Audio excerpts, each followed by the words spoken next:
Okay, so, I literally have heard thousands of excuses.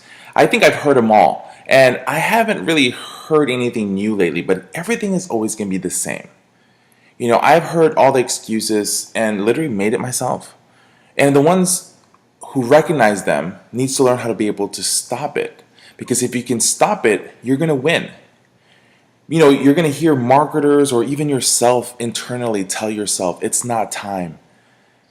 And I want to be able to let you guys know that there is no perfect time to start marketing.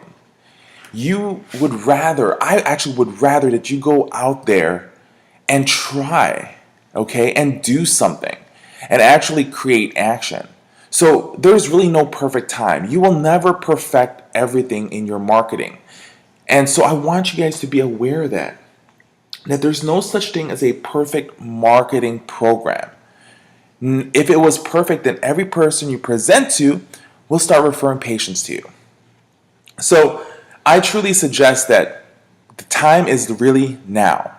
And actually, if you already have a home health agency, if you have that marketer, if they've been working for you, the time has been the first moment that you hired them. The time is not now, it's not tomorrow, it's yesterday, the month before.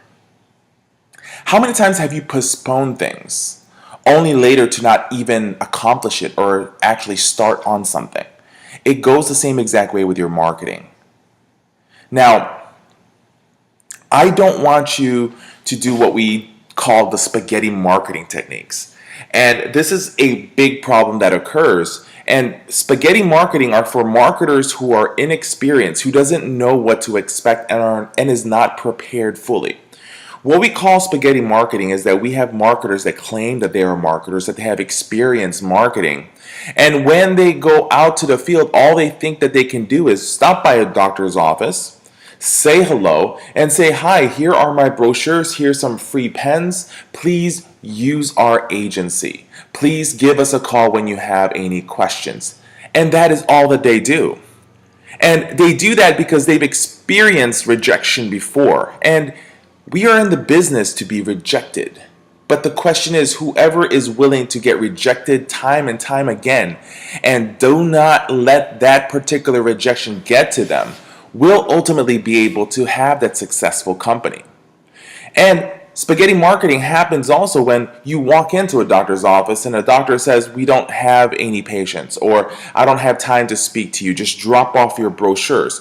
Are you just going to pay attention to them and drop off that brochure? Or are you going to try to at least say something and try to go past those objections? So spaghetti marketing is where you go to every single place. You are creating action, which is a good thing, but you are not doing it in a planned action. And so what ends up happening is you start giving away brochures, giving away all these little tchotchkes, and that's all that is happening. You are getting the word out, but are they going to be looking at your brochure? Or are they going to grab your brochure and just put it with a bunch of other stacked brochures that they don't even organize into what type of organization is marketing to them? Or even so, they probably will just put it in the trash.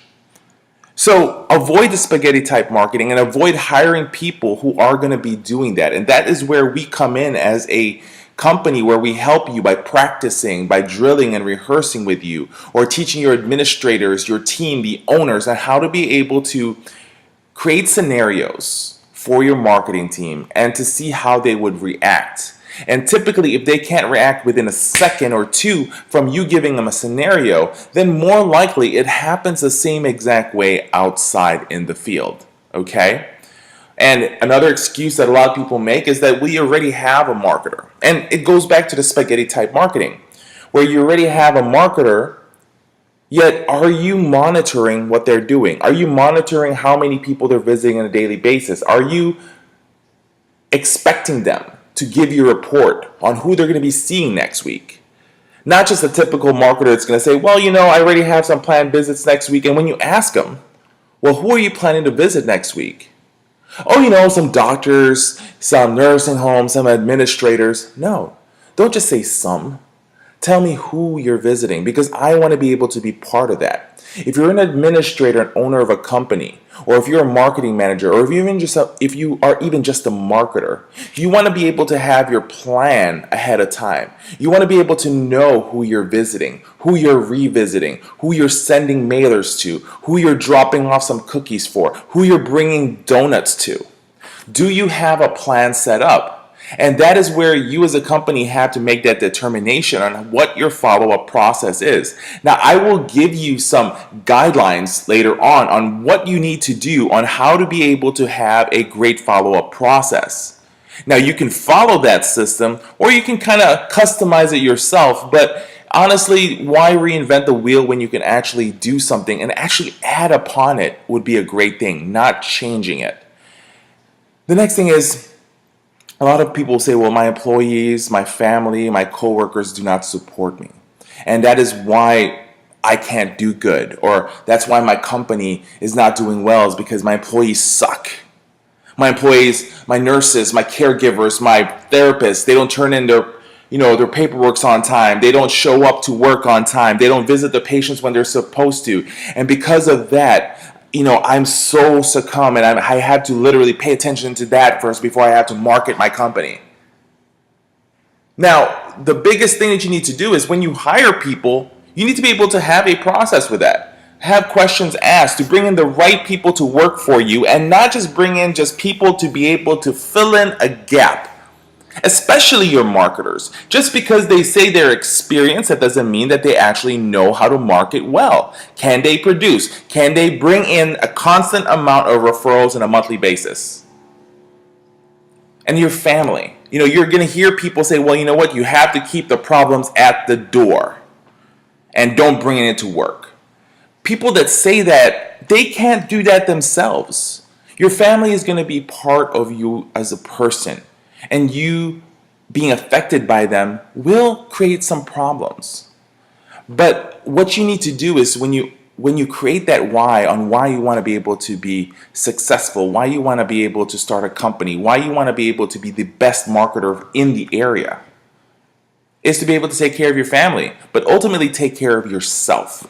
We have to start from within, from us first before moving outwards. Because if we don't take care of ourselves, and we worry about everybody around us, we're going to be consumed by the problems around us.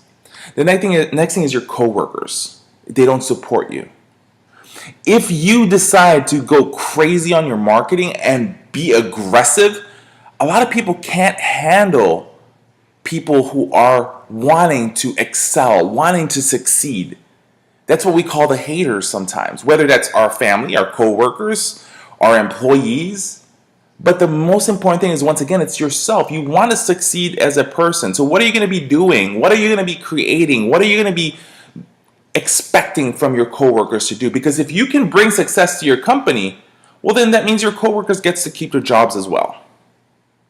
The next thing a lot of marketers will say, or companies will say, is that we don't have a budget. Why don't you have a budget? You have a budget for paper, you have a budget for toner, you have a budget for your lease, for your rent, for your phones, for your internet, for your nurses, for your therapists.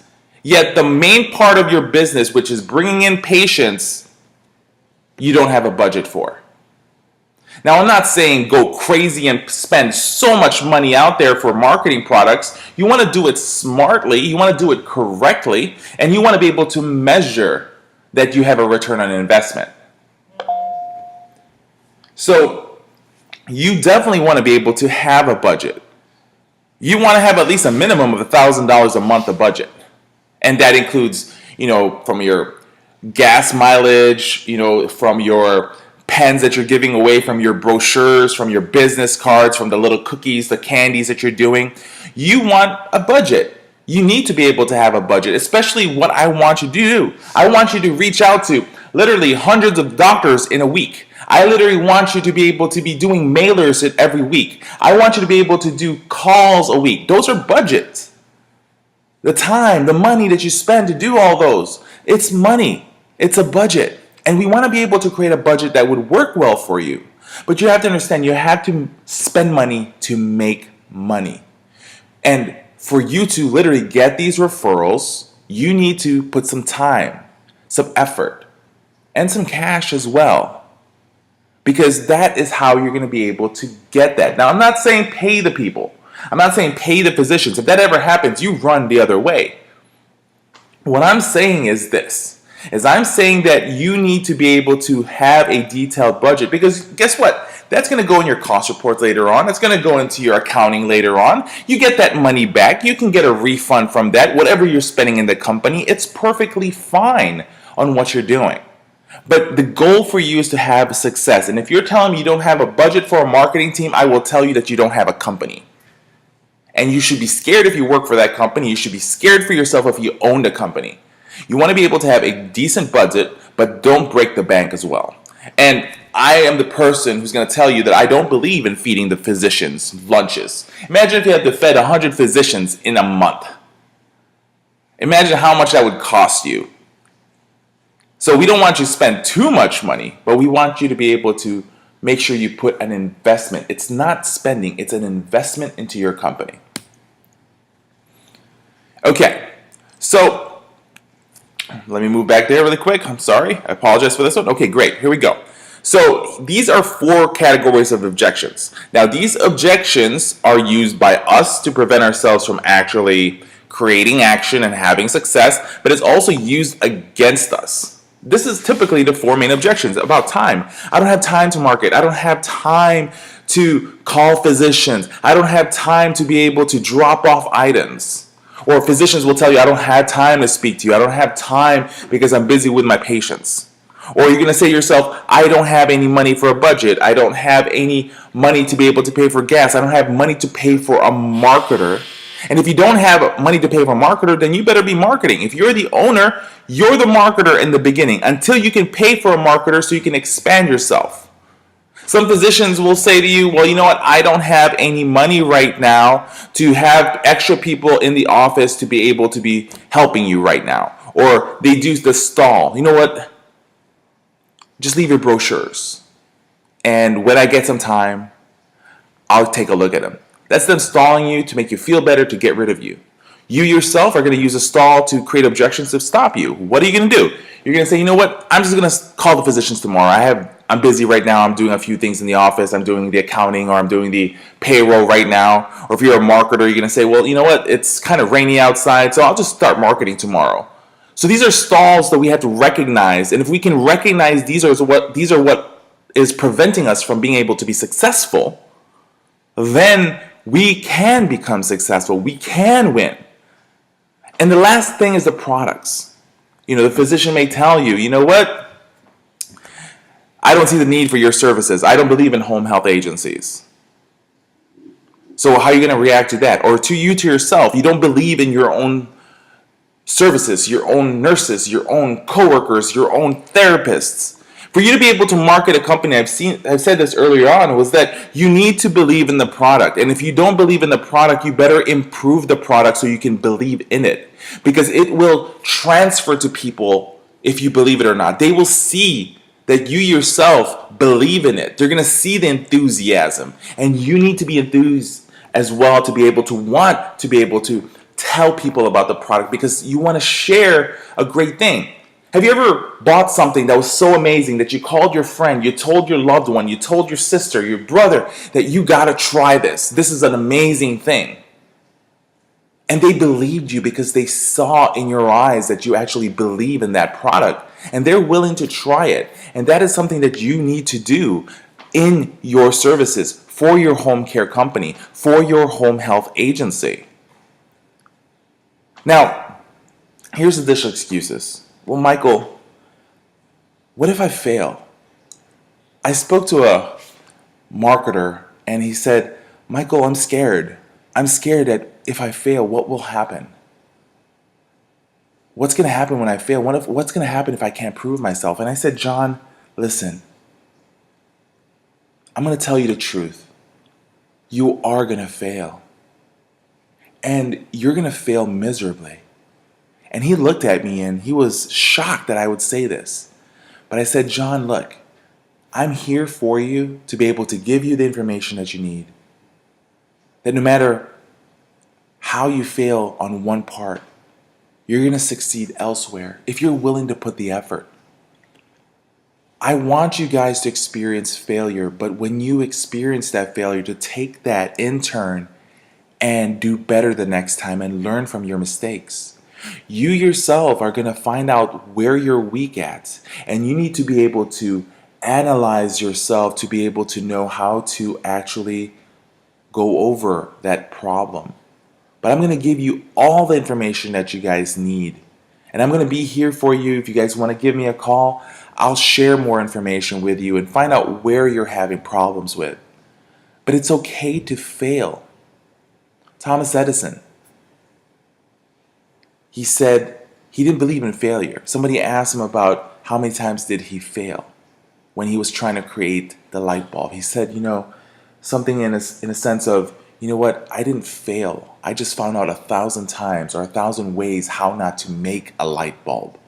You need to be able to spin with the positive part in things.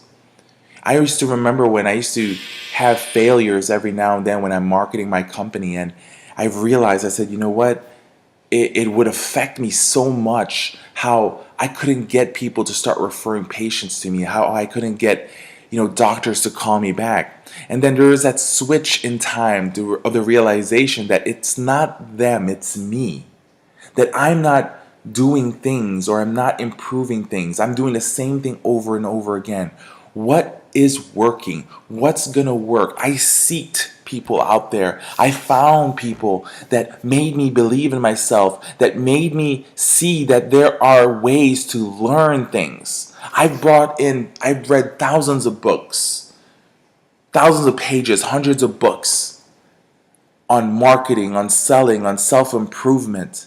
And I literally put this together because I knew that there had to be some way to succeed. And I would rather fail as fast as I can so that I know that that is the wrong way of doing things so I can improve upon it. So look at failure as a positive thing and not as a negative thing.